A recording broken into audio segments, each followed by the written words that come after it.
Sir, कॅबिनेटमध्ये unique ID आणि काही महत्त्वाच्या विषयांवर चर्चा झालेली आहे. नेमके कुठले महत्त्वाचे निर्णय घेण्यात येणार आहेत? दोन तीन महत्त्वाच्या गोष्टी आहेत. एक तर ज्या प्रकारे आधार हा व्यक्तीकरता युनिक आय डी आहे, तसा कामांकरता देखील युनिक आय डी तयार करण्याचा आम्ही निर्णय घेतला आहे. कारण अनेक वेळा लक्षात येतं की एकाच ठिकाणी 2-2, 3-3 डिपार्टमेंट काम करतात. काही ठिकाणी अशाही तक्रारी येतात की काम एकाने केलं आणि 2 डिपार्टमेंटनी बिल काढलं. त्यामुळे अशा प्रकारच्या गोष्टी टाळण्याकरता आता प्रत्येक कामाचा युनिक आय डी तयार होईल आणि त्यातनं एक प्रकारे या कामांवर आपल्याला नीट लक्ष ठेवता येईल. वेगवेगळ्या डिपार्टमेंटचं कोऑर्डिनेशन देखील करता येईल आणि त्यासोबत जी PM गतिशक्ती योजना आहे, त्या गतिशक्ती योजनेच्या प्लॅटफॉर्मवर ही सगळी कामं हळूहळू करून आणली तर सरकारचे ॲसेट्स किती आहेत, ते कधी क्रिएट झालेले आहेत, हे देखील आपल्याजवळ त्याचा एक चांगला रेकॉर्ड राहील आणि पुन्हा पुन्हा त्याच ठिकाणी कामं होण्याच्या ज्या तक्रारी असतात त्या तक्रारी देखील दूर होतील. दुसरा एक निर्णय आम्ही असा देखील केलेला आहे की आता वेगवेगळ्या समाजाची बरीच महामंडळ आपण तयार केलेली आहेत. यांचा समन्वय राहायला पाहिजे म्हणून एक सिंगल प्लॅटफॉर्म आम्ही तयार करतो आहे की ज्या प्लॅटफॉर्मवर ही सगळी महामंडळं, त्यांचे कार्यक्रम, त्यांच्या योजना, त्यांचे पदाधिकारी असे सगळे राहतील आणि मग त्याला जो काही सपोर्ट स्टाफ असेल तो आम्ही त्या ठिकाणी देऊ, जेणेकरून सगळी महामंडळं योग्य प्रकारे कार्यान्वित करता येतील आणि सगळ्यांच्या माध्यमातून चांगल्या प्रकारच्या योजना या आम्हाला त्या ठिकाणी साकारता येतील, अशा प्रकारचा आमचा प्रयत्न आहे. ई कॅबिनेटच्या संदर्भात देखील आज आम्ही सूतोवाच केला आहे.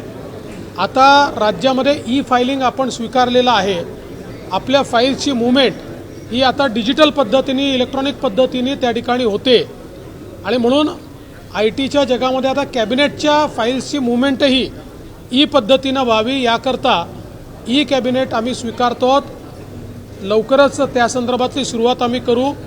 सुरुवातीला जोपर्यंत मंत्र्यांना त्याची सवय होत नाही तोपर्यंत काही काळ ई कॅबिनेटसोबत पेपर कॅबिनेट देखील राहील, पण हळूहळू पेपर कॅबिनेट पूर्णपणे बंद होईल आणि ई कॅबिनेटच आम्ही स्वीकारू.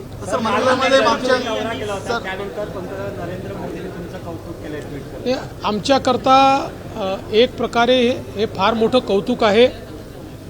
कारण आज गडचिरोलीचा जो काही परिवर्तन आम्ही करतो, हे परिवर्तन माननीय मोदीजी आणि माननीय गृहमंत्री अमित शहाजी यांची जी मदत आम्हाला मिळते आहे, केंद्र सरकारची मदत मिळते आहे, केंद्रीय दलांची मदत मिळते आहे आणि मग त्याच्यासोबत आपलं जिल्हा प्रशासन आणि आपली C60 यांच्या समन्वयामुळेच हे परिवर्तन होतं आहे. आणि काल मी गेल्यानंतर जे परिवर्तन लोकांनी पाहिलं, देशाने पाहिलं, त्याचं कौतुक हे प्रधानमंत्री महोदयांनी केलं. खरं म्हणजे याचं सगळं श्रेय हे आपल्या पोलीस प्रशासनाला आणि जिल्हा प्रशासनाला मी देतो. गर्दी कमी करण्यासाठी तुम्ही एक नवीन निर्णय घेऊन येत आहे. पुढच्या 2 महिन्यामध्ये कशा प्रकारे हा निर्णय असेल? मंत्रालयातली गर्दी कमी करण्यापेक्षा मंत्रालयाच्या सुरक्षेच्या दृष्टीनं त्या ठिकाणी आलेला प्रत्येक माणूस हा आयडेंटिफाय झाला पाहिजे.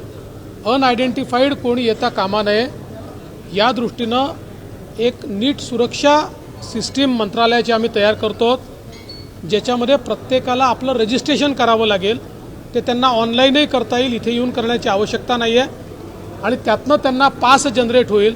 तो पास घेऊनच त्यांना आत येता येईल. जाताना तो पास त्यांना वापस करावा लागेल. त्यामुळे कोण व्यक्ती किती वेळ कुठे आहे, म्हणजे बरेच वेळा लोक असं म्हणतात की मंत्रालयामध्ये दलाल फिरतात, तर अशा प्रकारचे कोणी आहेत का जे रोज येतात आणि इथेच थांबतात, याची माहिती ही या माध्यमातून निश्चितपणे मिळणार आहे. त्यामुळे एक चांगली सुरक्षेची सिस्टीम ही मंत्रालयामध्ये आम्ही उभी करतो. आणि यासोबत असंही लक्षात आलेलं आहे की मंत्रालयामध्ये येणारे 70% तक्रारी या जिल्हा स्तरावर सुटण्यासारख्या असतात, पण तिथे सुटत नाही म्हणून लोक मंत्रालयापर्यंत येतात. त्यामुळे त्याही संदर्भात एक रोबस्ट ग्रीव्हान्स रिड्रेसल सिस्टीम आम्ही तयार करतो की जेणेकरून जिल्हा स्तराच्या तक्रारी जिल्ह्यातच सोडवल्या गेल्या पाहिजेत, लोकांना त्या तक्रारी घेऊन मंत्रालयात येण्याची आवश्यकता पडू नये. सर, पहिल्या कॅबिनेटमध्ये महसूल विभागाने खूप शेतकऱ्यांच्या दृष्टिकोनातून महत्त्वाचा निर्णय घेतलाय. 4,800 एकर शेतकऱ्यांना परत मिळणार आहे. काय सांगा? आकारी पड जमिनी हा जो एक आपल्याकडे जमिनींचा प्रकार आहे, जुन्या काळामध्ये महसूल न भरल्यामुळे जमिनीचा त्या जमिनी सरकारने आपल्या नावाने केलेल्या आहेत किंवा त्याला आकारी पड जमीन म्हणून त्या ठिकाणी त्याचं डेझिग्नेशन केलेलं आहे. त्यामुळे त्या क्लास 2च्या जमिनी झालेल्या आहेत. आजही शेतकरी स्वतःच त्या जमिनी वाहतात. त्या काळात कदाचित दुष्काळ असल्यामुळे 40 वर्षापूर्वी 50 वर्षापूर्वी ते त्याचा शेतसारा भरू शकले नाहीत किंवा महसुली देणी देऊ शकले नाहीत. आता त्या जमिनींची किंमतही वाढली आहे. त्या जमिनी क्लास 1मध्ये म्हणजे त्यांच्याच नावाने करता येतील याकरता आपण अमेंडमेंट कायदा आणतोय. त्या कायद्याला आज आम्ही मान्यता दिली आहे.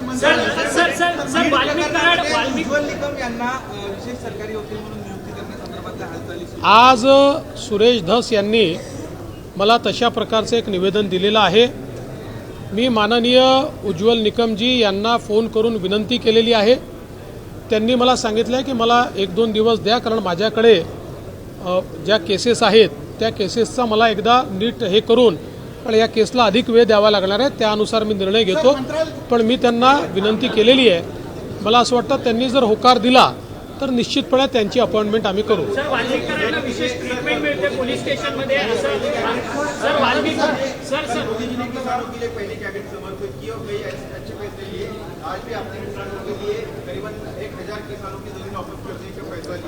देखिए, किसानों की ज़मीनें जो 30-40 साल पहले चूँकि वो रेवेन्यू जो उनके ड्यूज़ है वो नहीं भर पाए, इसलिए क्लास 2 की हो गई थी. उनको क्लास 1 की करके किसानों को वापस करने का फैसला हमारी सरकार ने लिया है. हाँ, विशेष ट्रीटमेंट मिळते का? कारण की ज्या पद्धतीने बीड पोलीस स्टेशनमध्ये कॉट नेतात आहेत, त्या संदर्भात आमदार ट्विट करतात आहेत. तुमच्या पाठी असलेले सुरेश धस देखील या सगळ्या संदर्भात सातत्याने आवाज उठवतात. विरोधक म्हणतात आहेत की हा लाडका आरोपी आहे का सरकारचा? असं आहे, न पाहता केवळ प्रसिद्धी मिळवण्याकरता हे जे काही बोललं जातं त्यांना केवळ प्रसिद्धी पाहिजे. पोलिसांनी स्पष्ट केलं, ॲडिशनल पोलीस कुमक तिथे आलेली आहे, ॲडिशनल पोलीस कॉन्स्टेबल त्या ठिकाणी आले आहेत. त्यांना काय जमिनीवर झोपवायचं? त्यांच्याकरता आणलेले कॉट आहेत. पण काही लोकांना प्रसिद्धीची हाव असल्यामुळे ते कोणी म्हणतं एन्काउंटर होणार, कोणी म्हणतं अजून काय होणार. ही प्रसिद्धीची हाव आहे, बाकी काहीच नाही आहे.